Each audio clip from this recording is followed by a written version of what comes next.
저는 5월달이 되면은 좀 고민을 많이 합니다. 왜냐면 5월달에 되면은 가정의 달이라 부모님께는 이렇게 하세요. 자녀들은 이렇게 양육하세요. 부부지간에는 이렇게 살으세요. 하면서 가정에 관한 설교를 많이 하는데 할 때마다 양심에 찔리고 제 자신이 좀 부끄럽습니다. 어느 목사님께서 부부지간에 서로 사랑하고 우애해주고 그저 존경하고 그래서 설교를 참 멋있게 잘했대요. 근데 설교가 딱 끝났는데 사모님이 벌떡 일어나더니 다 뻥이야 그러더래요.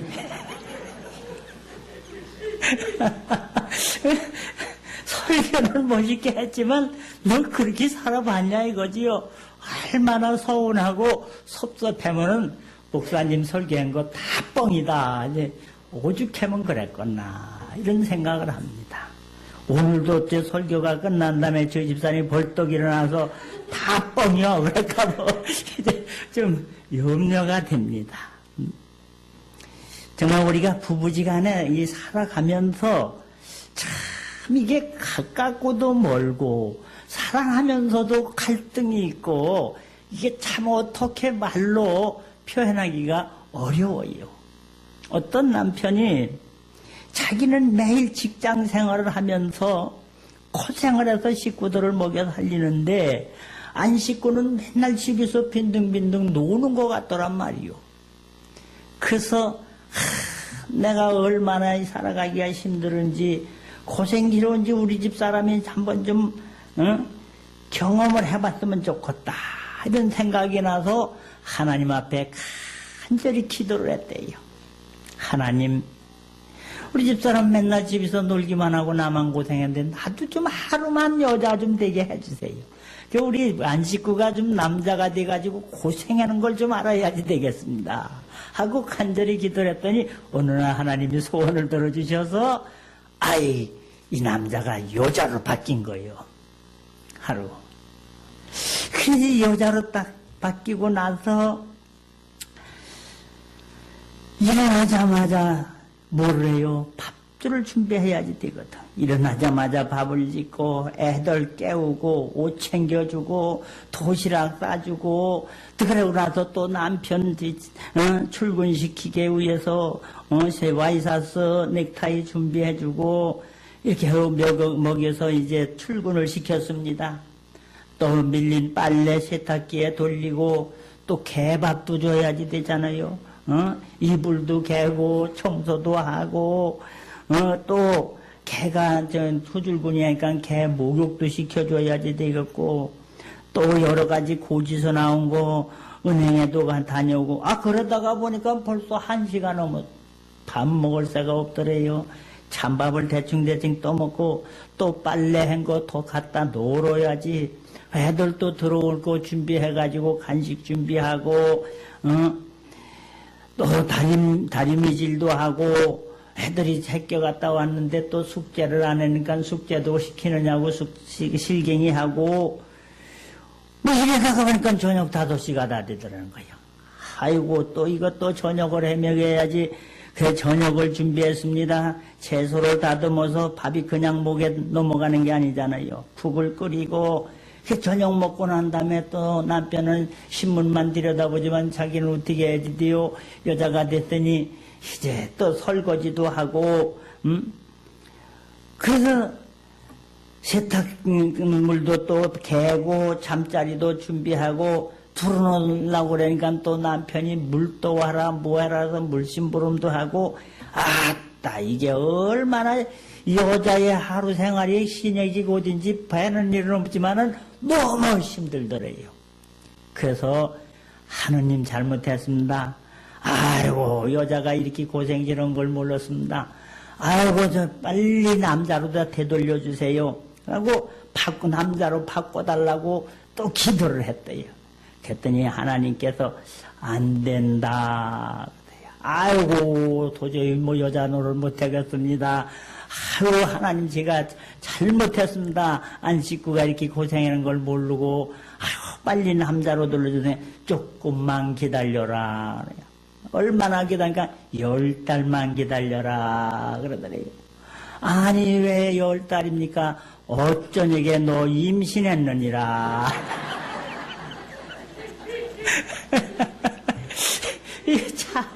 이게 여자 하는 일이 보통 힘들고 어려운지 몰라요. 그런데 우리는 그 수고를 잘 모를 때가 많아요. 그런데도 또 남자들은 큰 소리만 펑펑 칠 때가 많답니다. 어떤 부부가 부부싸움을 벌였어요. 남편이 화가 났습니다. 화가 난 남편은 아내에게 소리를 질렀습니다. 당장 나가라. 아내도 화가 나서 벌떡 일어섰습니다. 나가려면 내가 못 나갈 줄 알아? 나갔어요. 나갔다가 가만히 여자가 생각을 하니까 아무래도 안 되거든. 잠시 후에 들어왔습니다. 아내가 자기 자존심을 내려놓고 집으로 들어왔습니다. 아직도 화가 풀리지 않은 남편은 왜 다시 들어왔느냐고 소리를 질렀습니다. 그때 아내가 말합니다. 내가 가장 소중한 것을 놓고 가서 그거 가지러 왔어요. 그게 뭔데? 당신을 데리고 나가야겠어요. 할렐루야. 그때 남편이 피식 웃었습니다. 그날 이후로 남편은 부부싸움을 하다가도 우리가 싸우면 뭐해? 다시 되돌아오는 걸. 우리는요, 이 부부라는 관계 참 쉬운 것 같으면서도 힘들고 어려울 때가 많습니다. 행복한 부부가 되려면 어떻게 해야지 될까? 오늘 글을 하나 읽었는데 상당히 그 의미가 있어서 제가 읽어드립니다. 행복한 부부가 되려면 모든 사물에는 법칙이 있듯 부부가 살아가는 일에도 법칙이 있습니다.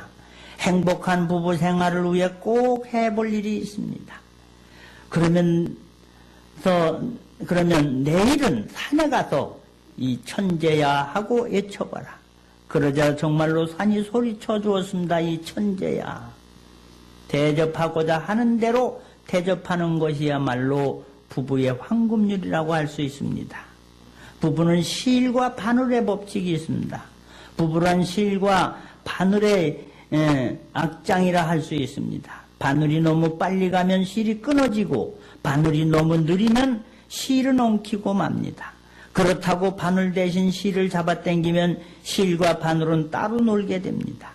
더구나 실과 바늘은 자신의 역할을 바꿀 수도 없고 바꿔서도 안 됩니다. 실과 바늘의 조화, 여기에 부부 화합의 비밀이 있습니다.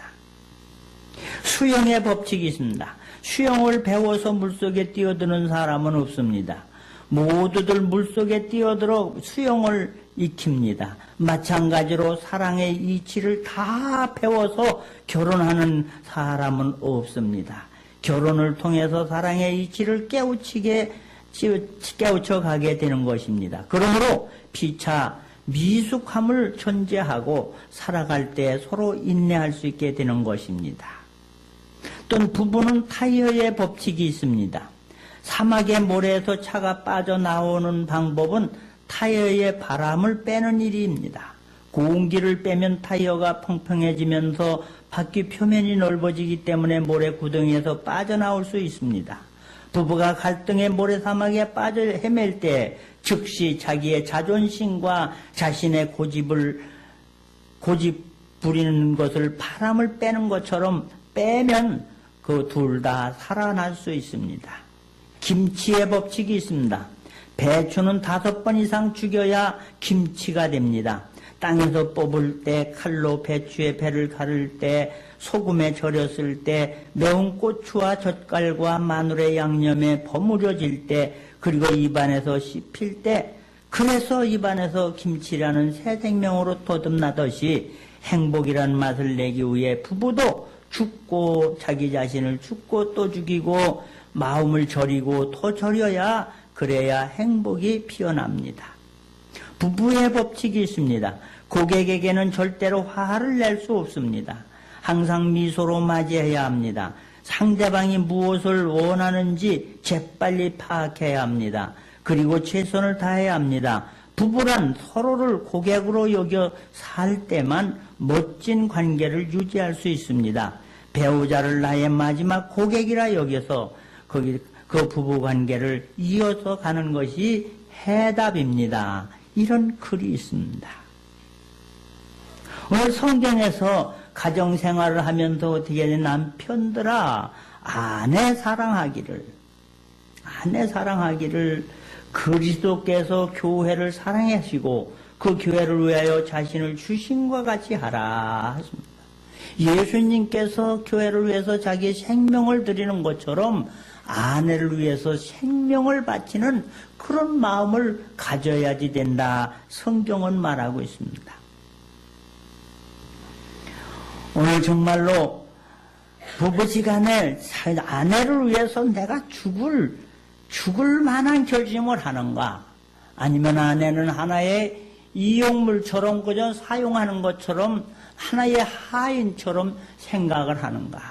주님은 물론 존귀하신 분입니다. 그러나 교회를 위해서라면 자기의 목숨을 바쳤습니다. 마치 부부의 관계도 아내를 위해서는 생명까지 드려야지 되는 것이 하나님의 법칙이라 하는 것입니다.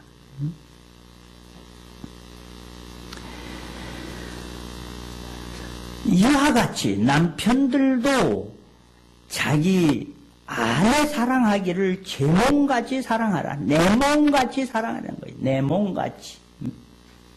정말로 아내를 하나의 이 객체로 보지는 않느냐 이거지요. 나무로 보지는 않는가. 자기 몸같이 생각을 하는 거예요. 자기 몸같이. 자기 몸, 내 몸을 내가 굉장히 아끼지요. 사랑하지요. 귀하게 여기지요. 이와 같이 아내를 사랑하는 자. 그렇게 아내를 사랑하는 게 곧 내 자신을 사랑하는 것이라 성경은 말하고 있습니다.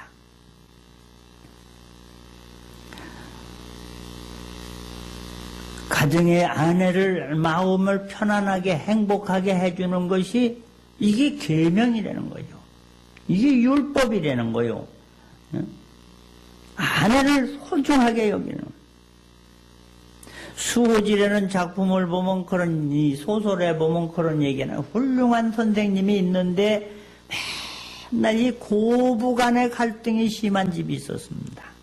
그게 남편이 어머니 또 안 식구도 이거 어느 편역을 들기도 참 어렵고 아주 그 가운데서 힘들어했는데 그래서 상담을 받으러 그 훌륭하신 선생님에게 찾아갔습니다.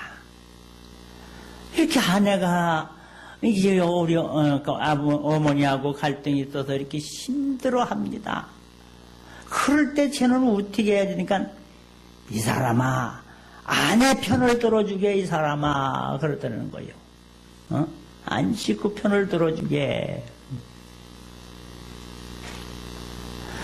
아니 그러면 어머니한테는 어떻게 해?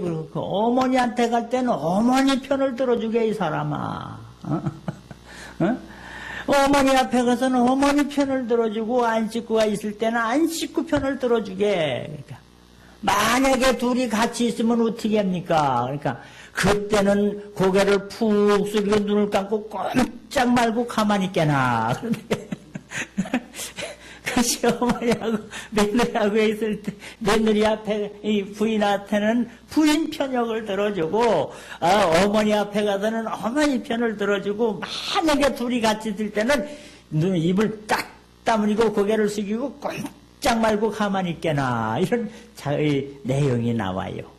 가정 평화를 위해서 행복을 위해서 우린 정말로 어떻게 하는 게 좋을까? 성경은 말합니다.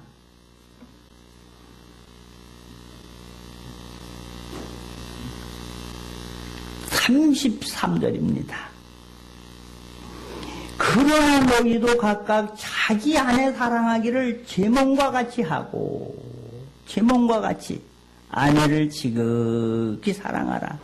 응? 극진히 사랑하라. 아내를 어떻게 사랑하는가? 무슨 말이 있어도 어떤 경우에도 이 남자들은 말이요, 받아들이는 마음이 있어야지 돼요. 성경의 원리는 뭐냐? 받아주는 거요. 집을 나간 탕자가 재산을 털어먹었던지 뭐 탕진을 했던지 허랑방탕을 했던지 잘잘못을 따지지 않고 받아주는 데가 교회입니다. 이와 같이 주님의 우리 남편들은 아내의 잘잘못을 따지지 말라는 거지요. 잘해. 왜 야단칩니까? 자기 마음에 안 들으니까 뭘 잘못한 것 같으니까 야단치는데, 책망을 하는데 그러지 말라는 거예요. 그냥 받아주라는 거예요. 아무리 잘못을 했어도 안식구를 책망하거나 따지거나 이치적으로 경우적으로 이 경우를 따지지 말고 받아주라, 이게 받아. 이것이 남자가 할 노릇이에요. 왜요? 하나님이 교인들을 볼 때 잘한 사람만 옵니까? 죄짓고 가늠하고 음란하고 도둑질한 모든 허물 많은 사람들을 다 받아줬다 이 말이에요.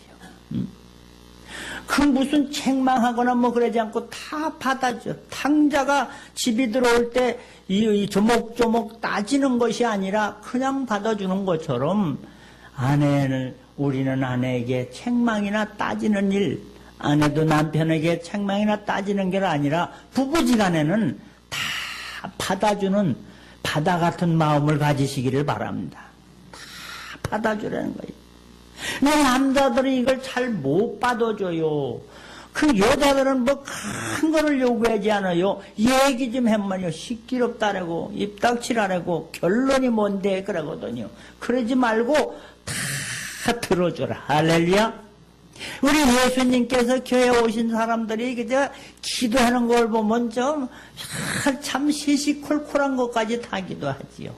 아니 참 어떤 사람은 참 그런 것도 기도라고 하는 걸 가지고 기도하지만 이런 기도는 하지 마라, 이런 건 너희들 하지 마라, 그런 말씀이 없습니다.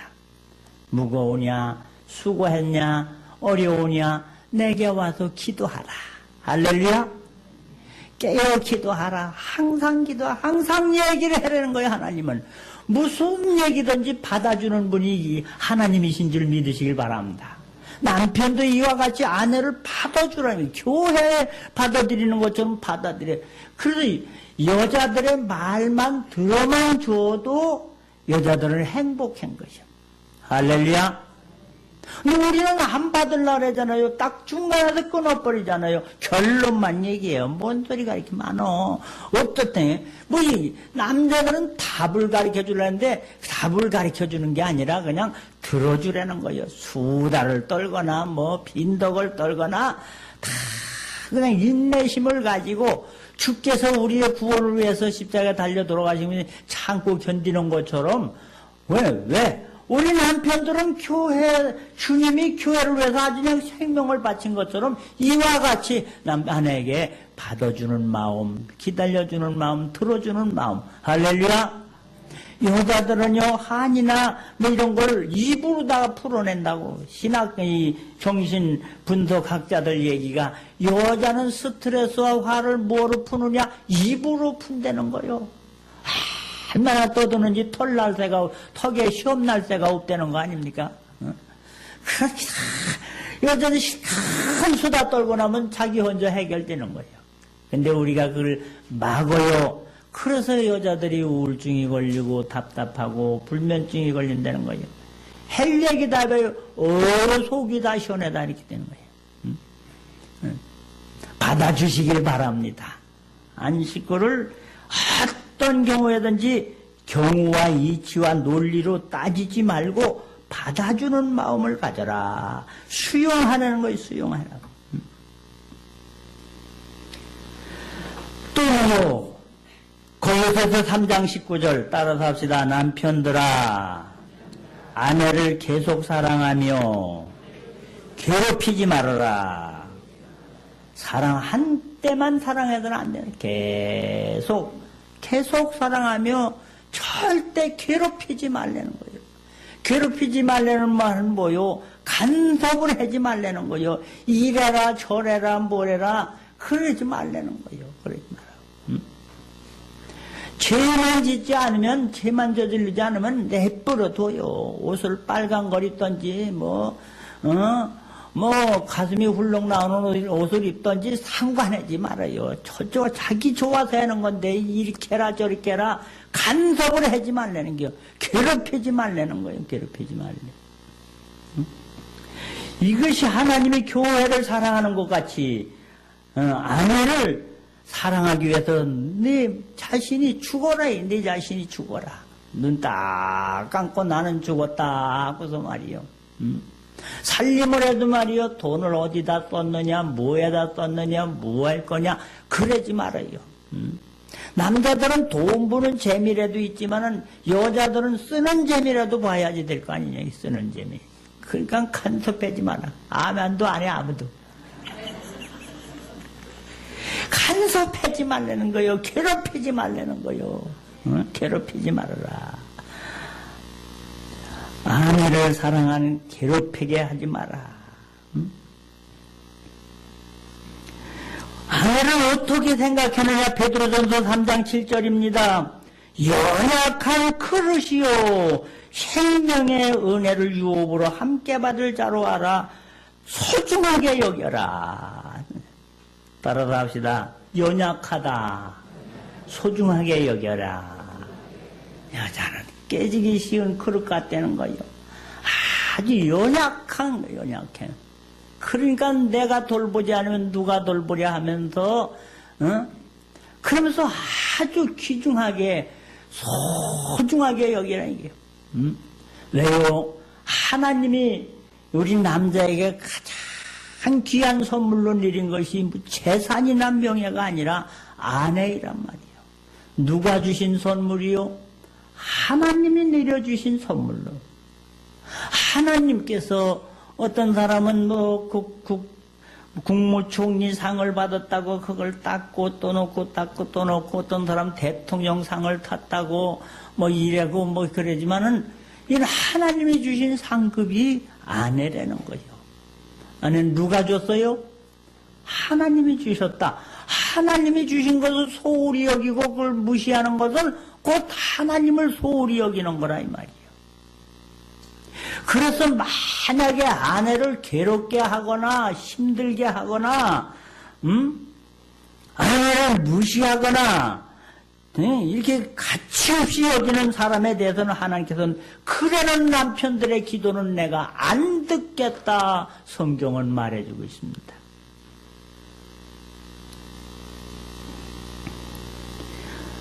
내가 만약에 너희 안식구를 무시하거나 없인 여기거나 괴롭게 하거나 이렇게 하면 내 기도가 막힌다.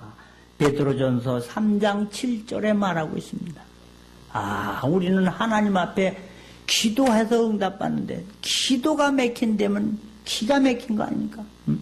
내 기도를 안 들어준다는 거예요. 어떤 사람의 기도를 안 들어준다? 아내를 무시하거나 괴롭게 하거나 천대하는 사람의 기도는 안 들어준다고 하나님이 말씀합니다.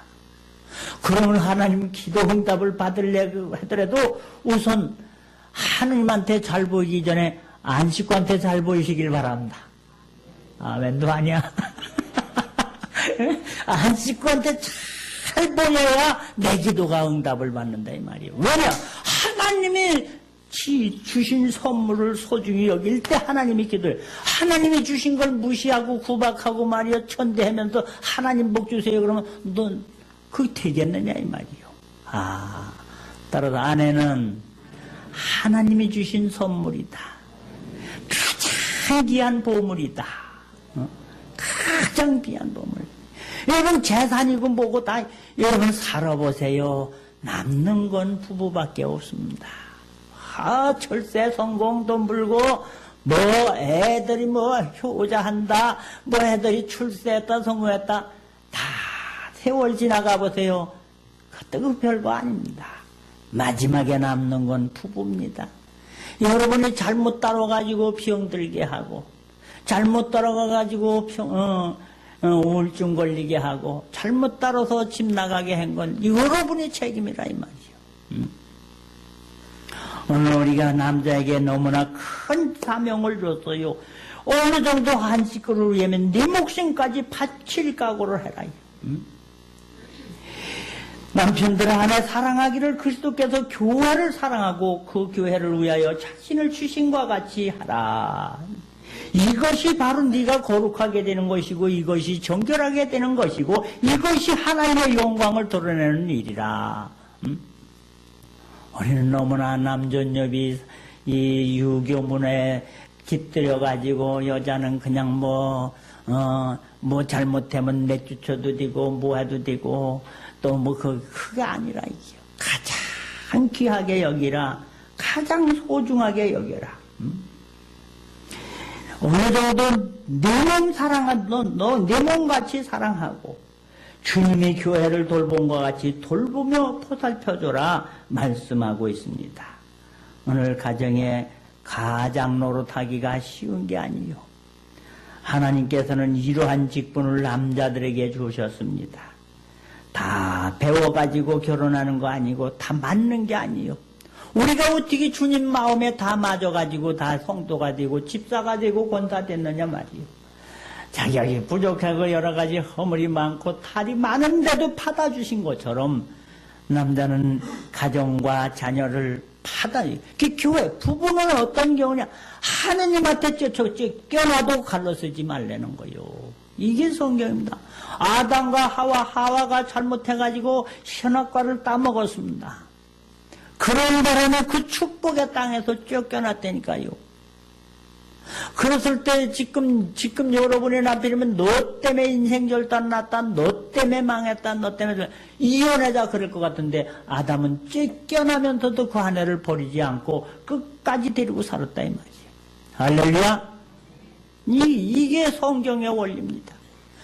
여자 때문에 집안이 절단났다고 해도 살림을 절단나고 여자가 장사를 하든지 뭘 도장을 잘못 찍어서 절단났어도 이혼하거나 따지거나 덤빌 게 아니라 그래도 하나님의 선물로 여겨서 잘 받아주고 소중히 여기고 들어주고 아껴주다가 하나님 앞에 기도하는 곳마다 응답을 받아서 행복의 샘물이 솟아 넘치게 가정마다 웃음꽃이 피고 자자 선선히 하나님의 복을 받는 행복한 가정 되시기를 주님의 이름으로 축원합니다.